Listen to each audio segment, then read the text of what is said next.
deep in the heart of remote woodlands, where the canopy blots out the sun and silence reigns supreme. Trail cameras are our silent sentinels. They stand guard, capturing the secret lives of wildlife, from the shyest deer to the most elusive predators. But what happens when these cameras record something that isn't supposed to be there?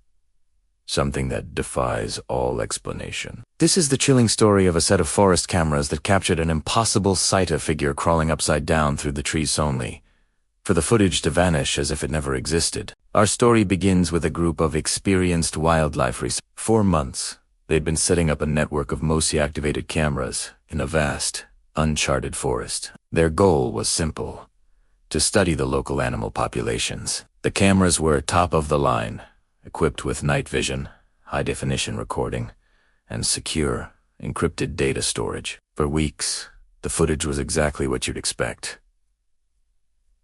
Curious foxes sniffing the lens, majestic owls taking flight, and the occasional bear lumbering by. It was routine, predictable, and scientifically valuable. But then, things started to get strange.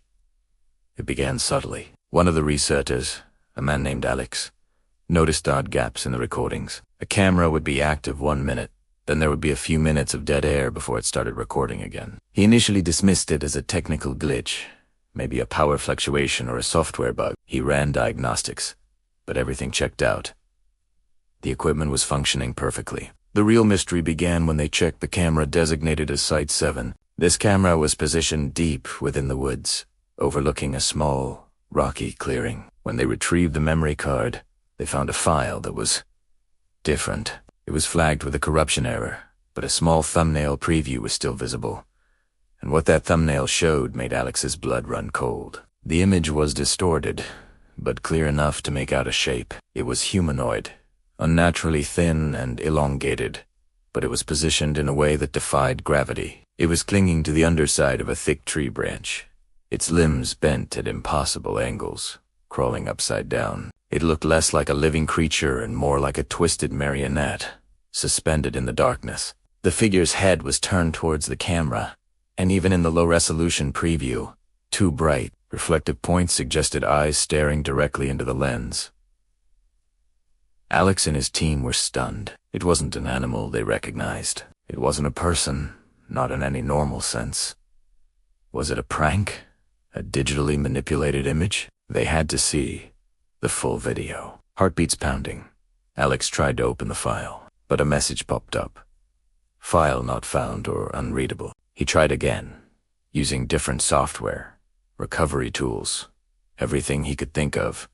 The result was the same. The video file was inaccessible. Frustrated and deeply unsettled, he decided to leave the file for the IT specialist back at their main lab. He put the memory card back into its protective case and moved on to the other cameras. The rest of the footage was normal, which only made the encounter at Site 7 more jarring. The next day, Alex went to retrieve the corrupted file to show his colleague. He plugged the card reader into his laptop, opened the directory, and stared at the screen in disbelief. The file was gone.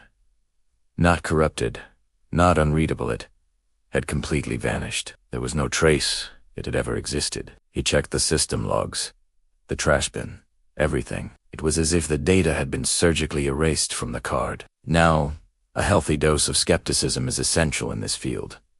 Could it have been an elaborate hoax? Perhaps a competitor or prankster with advanced hacking skills.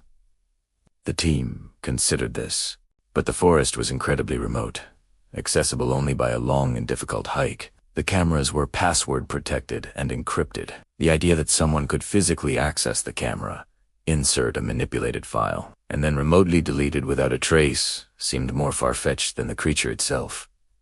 What about a technical malfunction? A specific, rare sequence of glitches that created a phantom thumbnail and then deleted the file. There, IT expert analyzed the memory card and the camera. He found no evidence of tampering or a conventional hardware failure. He did, however, find something peculiar. There was a fragmented data signature on the card, a ghost of the deleted file. He explained it was like a digital scar, an indication that a self-executing deletion command had been run. Essentially, the file hadn't just been deleted, it had been programmed to delete itself. This revelation sent a shiver through the entire research team. The idea that the footage or whatever was in it had the ability to erase its own existence was terrifying. It moved beyond the realm of glitches and pranks into something else entirely. Driven by a mixture of fear and scientific curiosity, the team decided to focus their efforts on Site 7.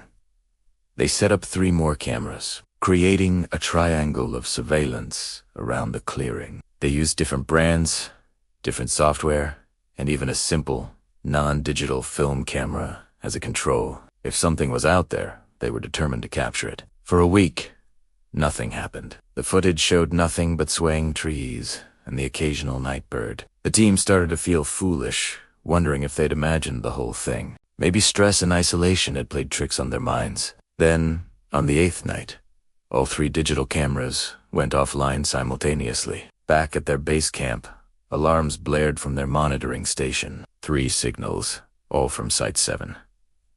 Gone in an instant, the team raced to the location, arriving just as the sun began to rise.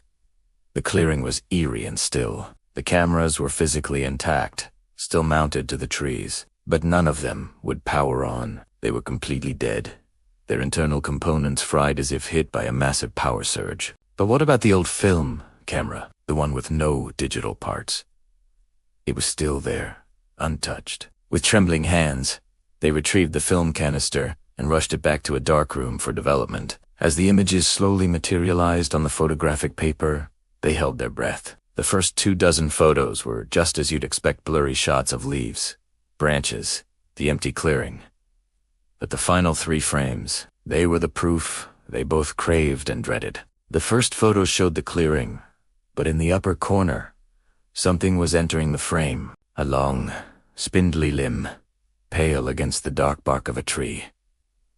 The second photo was clearer. The full figure was now visible, crawling along a branch upside down, just as the thumbnail had shown. It was starkly silhouetted against the faint moonlight. Its form was skeletal, its movements spider-like. The final photo was the most horrifying. The creature had stopped. It had turned its head, a featureless, smooth oval, directly towards the camera. And from the center of that blank face, a single, brilliant point of light was emanating as if it were looking right at the lens and emitting a flash of its own. The researchers finally had their proof, captured on physical film that couldn't be erased. But they also had their answer. That flash of light in the final photo, it was likely an electromagnetic pulse, a burst of energy powerful enough to fry the circuits of any nearby electronic device.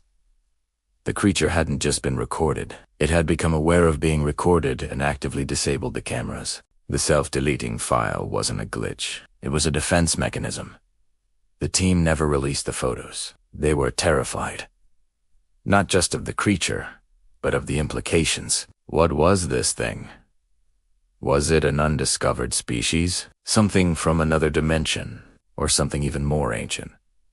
A guardian of the forest that did not wish to be seen. They concluded that some mysteries are not meant to be solved. They packed up their research, abandoned the site, and never returned. The story has since become a quiet legend, whispered among park rangers and wilderness explorers, a cautionary tale about the things that watch from the shadows. It serves as a stark reminder that we are just visitors in these ancient woods, and there are secrets hidden in the deep dark, places of the world that are fiercely protective of their existence and will go to extraordinary lengths to remain unknown. So the next time you're walking through the forest and feel a strange sense of being watched, who's to remember you probably are. The question is, by what? Thanks for watching.